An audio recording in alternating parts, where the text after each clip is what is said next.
Hi అండి, అందరికీ నమస్కారం. Welcome to Lasya's world. ఈరోజు మనందరికీ ఉపయోగపడే మరో వీడియోతో అయితే మేము ముందుకైతే వచ్చేసానండి. అదేమిటంటే మన శరీరంలో ఉన్న రక్తహీనతను తగ్గించి హిమోగ్లోబిన్ని పెంచడంతో పాటు చదువుకునే పిల్లల్లో మెమరీ పవర్ పెంచి ఒక రెసిపీని మీతో షేర్ చేయాలని అనుకుంటున్నాను.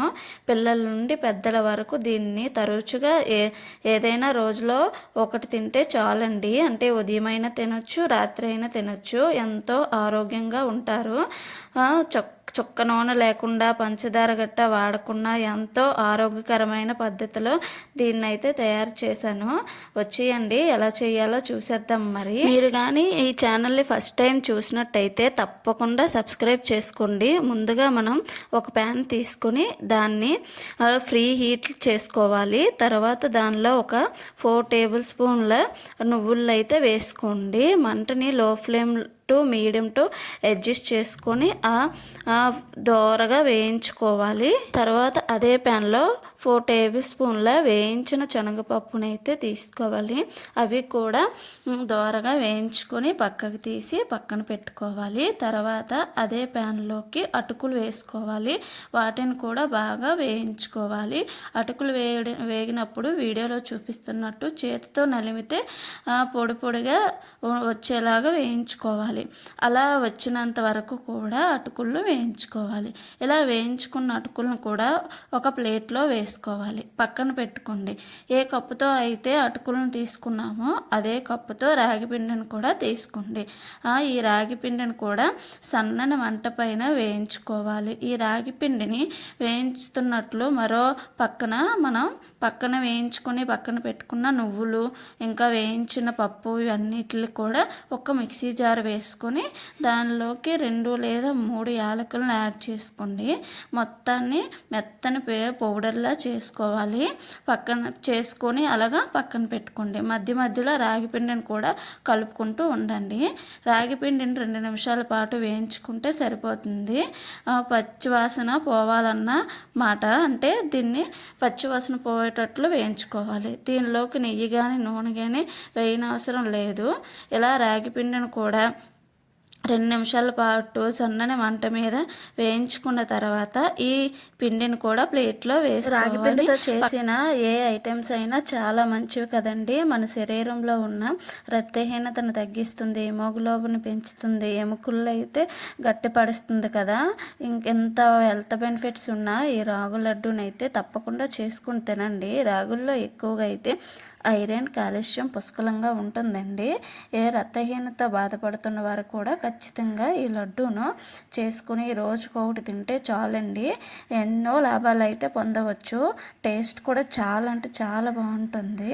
ఈ రాగులతో ఏ రెసిపీస్ చేసినా చాలా చాలా బాగుంటాయండి.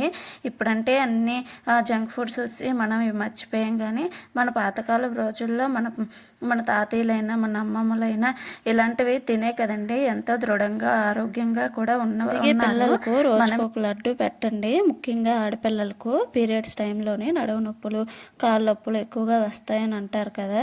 అవేమీ రాకుండా ఉండాలంటే ఇలా చేసుకొని రోజుకోటి తింటే చాలా మంచిదండి. రాగుల్లోని ఎన్నో హెల్త్ బెనిఫిట్స్ ఉన్నాయి కదా, మనం కూడా తెలుసు, అయినా కానీ తినం.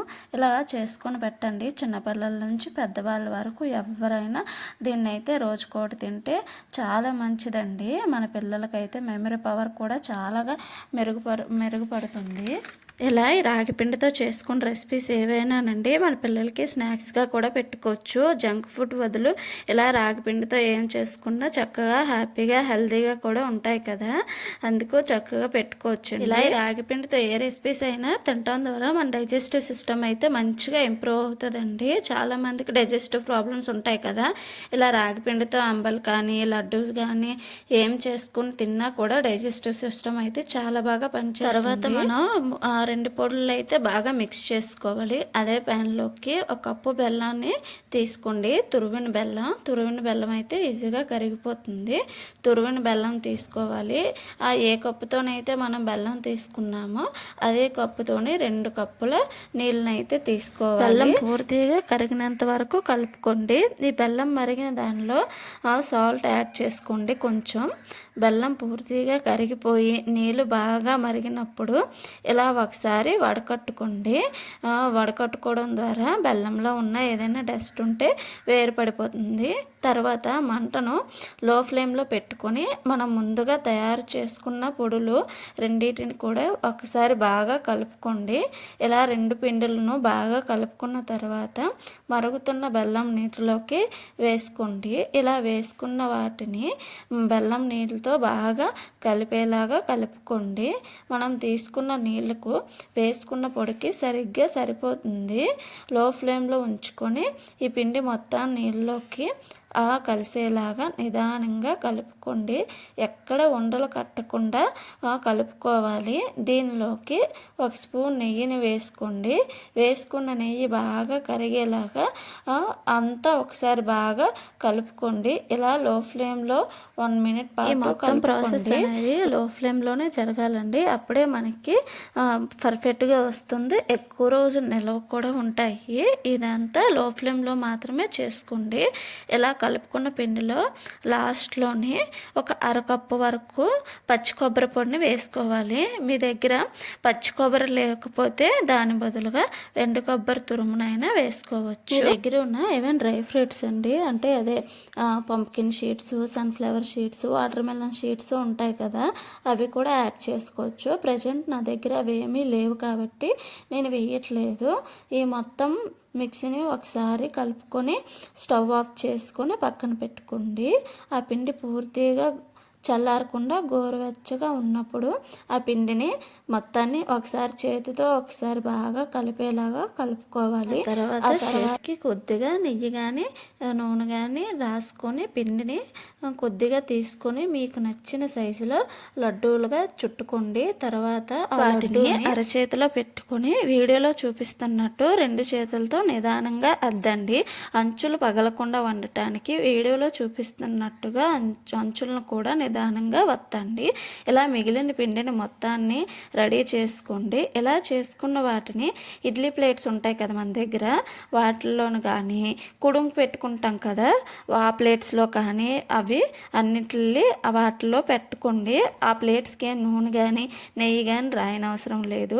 ఇలా రెడీ చేసుకున్న వాటిని ఇడ్లీ పాత్రలో పెట్టుకుని వీటిని ఆవిరి మీద అయితే ఉడికించాలండి. 8 to 10 మినిట్స్ పాటు ఉడికిస్తే సరిపోతుంది.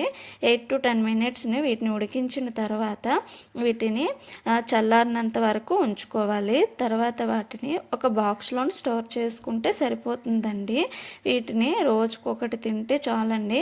మన శరీర పుష్టితో పాటు రక్తం కూడా బాగా చదువుకునే పిల్లలకి రోజుకొకటి దీన్ని కానీ పెట్టారంటే వాళ్ళ జ్ఞాపక శక్తి అయితే బాగా మెరుగుపడుతుందండి. ఇలా చేసుకొని రోజుకొకటి అయితే తింటే చాలా మంచిది ఆరోగ్యానికి. మీరు కూడా ఒకసారి ట్రై చేసి నాకు తప్పకుండా కామెంట్ చేయండి. ఈ వీడియో ఎవరికైనా ఉపయోగపడితే మీరైతే షేర్ చేయడం అయితే మర్చిపోకండి. ఈ వీడియో మీకు నచ్చినట్టయితే లైక్ చేయండి. చాలా రిక్వెస్ట్ చేసి అయితే అడుగుతున్నానండి. నా వీడియోస్ అయితే చూస్తున్నారు కానీ సబ్స్క్రైబ్ చేసుకోవట్లేదు. ప్లీజ్ అండి సబ్స్క్రైబ్ చేసుకోండి. వీడియో మీకు నచ్చిందని అనుకుంటున్నాను. లైక్ చేసి షేర్ చేసి సబ్స్క్రైబ్ చేయడం మాత్రం మర్చిపోకండి.